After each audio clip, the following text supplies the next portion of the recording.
third goal for me, then I think Graham would have started thinking about the Arsenal game the weekend. Who do I protect and who do I take off? It might not have taken Chilwell off, for instance, but, you know, that's the way it goes as a manager. And Zakaria, don't forget, went off injured as well. You know, they've got a big game coming up this weekend. It's live on BT Sport. You can see them. But those are three injuries, potential injuries, that are bad news for them, actually, at this stage. Yeah, I mean, coupled with the World Cup round the corner, coupled with the amount of games we've had condensed because of the World Cup, coupled with the changing of a manager, which usually coincides with injuries, because when a new manager comes in, everyone gets sparked and lifted, training goes up a level, coupled with a game where Sakari has not been playing, hasn't he? So he's come straight into an intense game.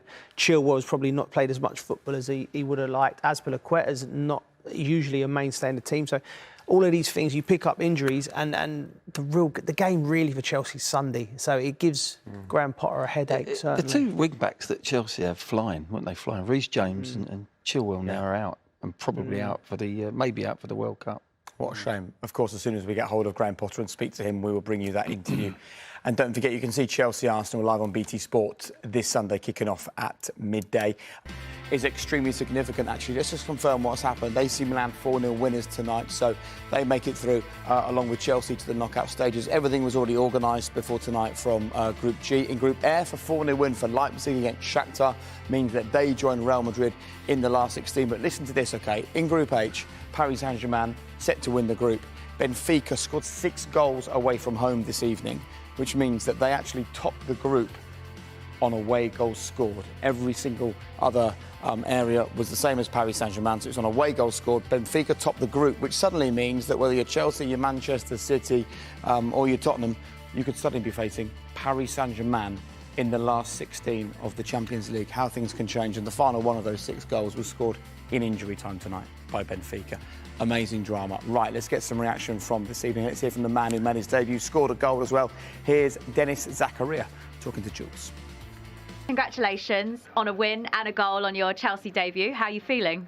Very exciting. Very happy for that debut with Chelsea, and for that goal. We win 2-1, so I'm really happy. You scored on your Juventus debut as well, and now on your first start for Chelsea. Was it important for you to make an impact? I think it was important for me to play good, to do a good game, and to help the team to win. And I think the job is done today, so I'm really happy about that. And yeah, I'm really happy for the win. That's the most important for me. What about your goal then? Because you were arriving at the edge of the box and the ball got played into you. What was going through your mind at that point? On my mind was only that I have to score, so I shoot hard as possible, and yeah, it go inside. So I'm really happy, and yeah. You've had to wait a while to make your first start for Chelsea. How difficult has it been for you to sit there and wait for that opportunity? Very, very difficult, I have to say. Yeah, I'm a player. I like to play. I always want to play, and yeah, when you have to see your teammates in the tribune or in the bench, is not so easy. But I was always behind the team. I always want that win every game, and I was waiting for my chance. And today my chance is coming, and I take the chance. What was the message from the manager to you tonight before you went out onto the pitch?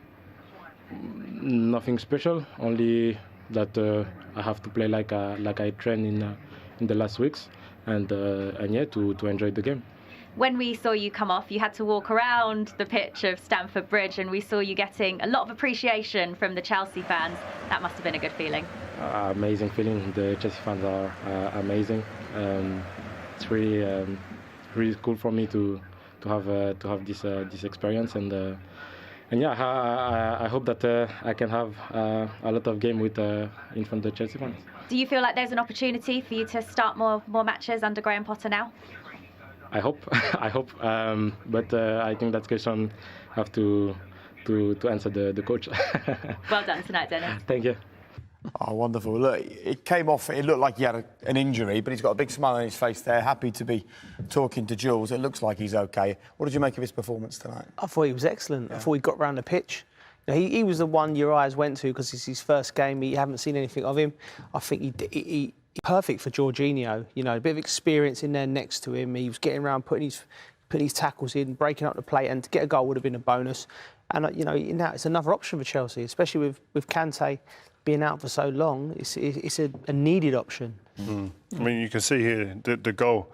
It's quite interesting. We were just talking before. I'm obviously standing alongside two players who played from midfield and could get goals. But it's Mason Mount, first of all, of great endeavour, determination to get into this position. But the next clip we'll be able to see it a bit clearer. Just his patience and the way he just holds out. And you see the player who's playing with him here. Just want to highlight, there he is on the edge of the box. Then the fellow who's marking him there. Watch the way that he just drives into the box, because he believes as a midfielder you're trying to get in the box to score goals. But then the way he identifies that and just pulls out, creates a space, and by the time the ball gets to him, just because he stood here and waited, he's created a big amount of space for him to then see and be able to assess the situation. It's a lovely finish, isn't it? I mean, I thought he needed to lift it because there were so many bodies, but he probably, you know, a bit of nerves, he probably wanted to get a good connection, kept it down and got a bit of luck he deserved, and he enjoyed that goal. I like the fact of his character and his demeanour on the pitch. You know, it's his first game for Chelsea in the first team, and he looked as if he felt at home. He looked at home, you know. And you said that in the beginning, didn't you, Glenn? At the beginning. You saw him in the tunnel. He walked down the tunnel, right, and went to all the players. And I looked at Rio and said, well, is that for show or is that for real? And the way he was on the pitch, that was for real. He felt, you know, he was making himself feel, I've arrived and I'm here to stay, sort of thing. Look, Brighton was not great from a Chelsea perspective, but it's the first time under Graham Potter they've looked like that. Do you see a role for him, a regular starting role going forwards, or is that a bit much to ask at this stage? At this stage, I think so. It's ahead of him. If it depends on Kante if he comes back fit. But if Kante is a long-term injury, then there is a role for him without a doubt, quicker than perhaps he even thinks. Glenn, you think the way that Potter played at Brighton with the two physical boys in the midfield, do you think he could be looking to use him in there? Oh, without a doubt. I mean, he's got that physique. But he actually used the ball very well. Yeah. At times, he surprised us with quick feet. So he's got a little bit of everything there. He's just going to get better and better in there as a youngster. He's not too young. He's not a real young kid at 18 coming in, is he? But he's got some experience under his belt. It's the first time that Chelsea fans would have seen him, obviously, in the first team. Good to see Raheem Sterling in a more familiar position. He scored one. He could have had 2 or 3. Yeah, he could have. And I think Raheem, I was delighted to see it, because I've been hearing some outlandish comments about, should he even go to the World Cup for England? But this guy, whatever happens, he gets into good areas. He doesn't shy away when things aren't going his way. He still always gets himself into positions where he can affect the game. And his endeavour's always there. His determination and desire. I mean, this is what I love about this one. Just bring it back a little bit here. Keep your eye on this man on the dictator, Jorginho. Watch how many times he swivels his head to check the pitch. Beautiful, sees it there. He's checking to see if anyone is marking him. Exactly. There's not. But also checking to see where these guys are, where you're making your runs. And it's just brilliant, brilliant. One touch opens the game up, as Joe said at half-time, and then that great pass. And then from Raheem, footwork. And then cultured left foot finish. A great finish. The body shape here, just there, just shifting the weight, little dummy, shimmy, 1 touch, 2 touch, and then full side foot, lovely finish. The pass into the corner, isn't it? He's passed it into the corner. And look at that, a little bit of frustration. He knew he needed to do something in the last few weeks, and he's now going to improve on that.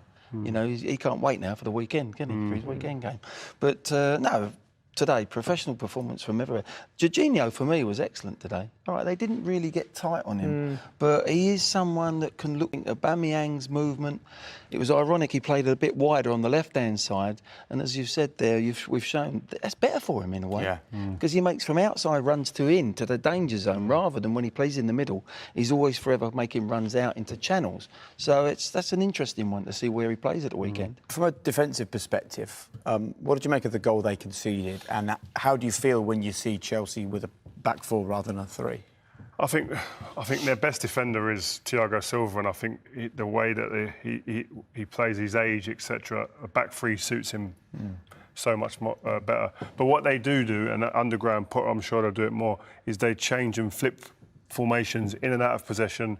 In game, they change things to suit the opposition and to combat the opposition. And today they went with a back 4. So you look at that, and you see sometimes in them positions. I mean, we can appreciate the goal here for now. but it can affect your decision making and your body position and your position in general in the back line when you switch from a back three to a back four. Distances are very different. Positions you take up. This is the better angle to be able to see it now. The ball comes across. I'll just stop it there as we go back. Because Glenn, you spoke about this really well as well at half time. Once it's there, normally if you're playing a back three, your other centre half will probably be sitting in there as your third centre back. But then the left wing back would be out here. Right. So what that does is that stops then the ball. Once the ball travels from over here to here, he then doesn't have the time to pick out a pass as he does in this instance. You get closer, you affect the cross, but he doesn't, because I think he's a little bit in no man's land a little bit there, and that distance is not affecting the man on the ball. You've got to get closer to make sure he gets his head down. He's got to do a trick to beat you, or he's got to play back, or he's got to hit the ball through you. And also, if you're hitting a first-time crossing, it's such a big difference to what's happening in there with the centre-backs. Because if you're allowed to hit first-time crosses, they can't readjust. No defender can readjust. Great point. It is what it is. If he actually takes a touch and he's forced to take a touch, then you can reassess and get picking up better. And that is why first-time crosses catch people out. Well, what Glenn's saying there is so right. When the touch is taken from the wide player, I can then get my hands across people. I can even have a look. I've got that split second to look, get myself closer and attach myself to someone and prepare for the cross. Yeah. With the first time cross, it takes all of that out of the equation. It is what it is. You're either in a good position or you're not. Yeah. And it's a little bit 50-50. I've been caught many times like that. Not many. Once or twice. Right, we're going to take a quick break. When we come back, we will then hear from Graham Potter, get his thoughts on what happened this evening, and of course, get his thoughts on the injury situation with Ben Chilwell. Hopefully he'll give us an update on that, but stay where you are. We're back in just a couple of... Start too well, but how pleased were you with the response after that from the team? Yeah, really pleased. Like you say, not the ideal start for us, but the character of the players was good. The responsibility of the players was really good. So got ourselves back in, and then overall played quite well. You know, attacked well, had some good chances. Was positive. So really pleased to get the win. Really pleased to finish off in a positive way.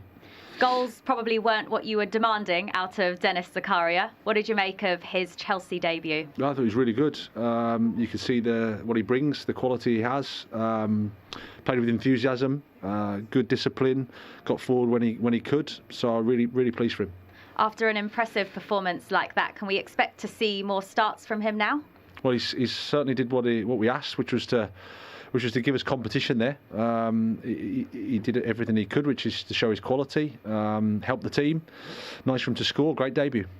Raheem Sterling back amongst the goals as well tonight. How much of that do you think was down to the position he was playing on the pitch?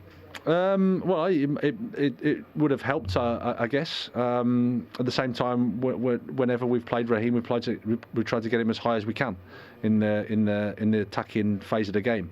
And defensively, he's only ever had to do against the fullbacks. So, slight change in terms of the back four behind him, but not too much of a change.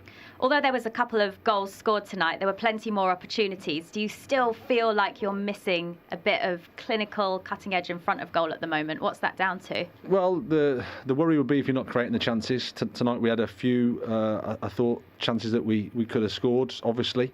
But our intent was good. Our play was good. Always to improve. But the quality's there from the players. Do you feel like you got what you needed out of tonight's match ahead of a big game on Sunday against Arsenal? Well, we got a win. We got a performance. I thought the personality was there, the intensity was there.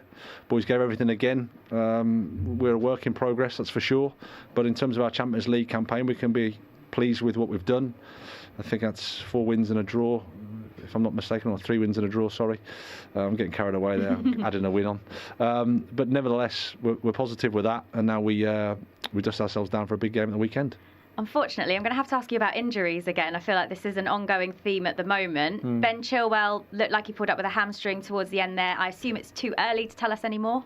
Yeah, it doesn't look positive, but it's a hamstring, and we'll have to scan it and see how it is. And Kepa arrived earlier at Stamford Bridge on crutches, which I don't think many people were expecting to see. Is he okay? Is he going to be okay for Sunday? No, he won't be okay for Sunday. It's only precautionary in terms of keeping the weight off it. It's the bottom of his foot, so he's progressing well, but won't be available for Sunday. Thank you, Graham. Okay. Okay, so they're dealing with a few injury issues at the moment, but the most salient one is the conversation around Ben Chilwell. Look, we've had a look at some of the footage of him making his way off the pitch. This is as he came across the pitch at the full-time whistle. It looks like Mason Mount says what happened, and he says it's popped, and Mason Mount's reaction to that tells us a lot, doesn't it?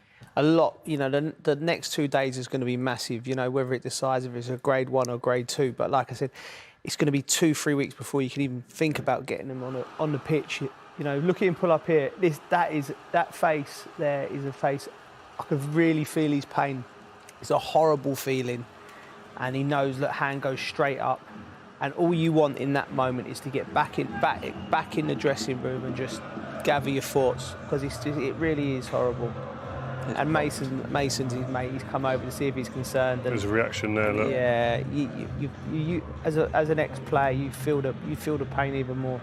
You can do some fibres, but if it's popped, that means probably, you know, 4 weeks at least. At least. That's devastating for him at this point. Yeah, completely. And he was playing himself back into form as well. Yeah, like he was doing well. You could see him charging up and down the wing. He was a definite outlet. It's just the unfortunate thing in football is injuries are part of the game. And when you have a World Cup in the middle of a season, it gives you no opportunity, does it, for recovery? Yeah, there's no recovery it's time, true. is there? But listen, at the end of the day, he's had injuries before and he's come back, and hopefully all the guys I'll speak on behalf, we wish him well. Absolutely, we send him our best. Let's have a little look then at who Chelsea may well face in the round of 16. Of course, they've won the group and it opens things up for them. What we weren't expecting to see, though, was PSG. I mean, the fact they finished second in their group, and it really sort of puts the cat among the pigeons, actually. It does. You know, see, you'd be looking at that as you're finishing top and you're thinking, yes, yes, yes, yes, yes, no. Nobody will want PSG, you know, but what it does, it sort of ensures us a massive, massive tie in the last 16. Yeah. I think PSG themselves would be the biggest ones who would be flabbergasted to put 14 points on undefeated. I tell you who PSG can face? I mean, let's just remind people, this was the 6th goal of the night, scored in the 95th minute of the game, which meant that they finished second in their group. This is who they can face. They either will get Chelsea, Tottenham, Man City, Real Madrid, Bayern Munich, Napoli or Porto. Well, they'll be open for Tottenham, I'm sure. For selfish reasons, I just hope they get an English team. I want to go. I want to see it. I want to watch them. Yeah. Messi, Mbappe, Neymar against any of them. Oh, that's just dreamland. Football's mad, isn't it? Benfica get that final goal. One goal as well, yeah. Just one goal. It's not like Benfica are a decent side as well. They've taken 2 points off of PSG. Interesting evening. Of course, it's not over for the week, the European football, because the Europa League group stage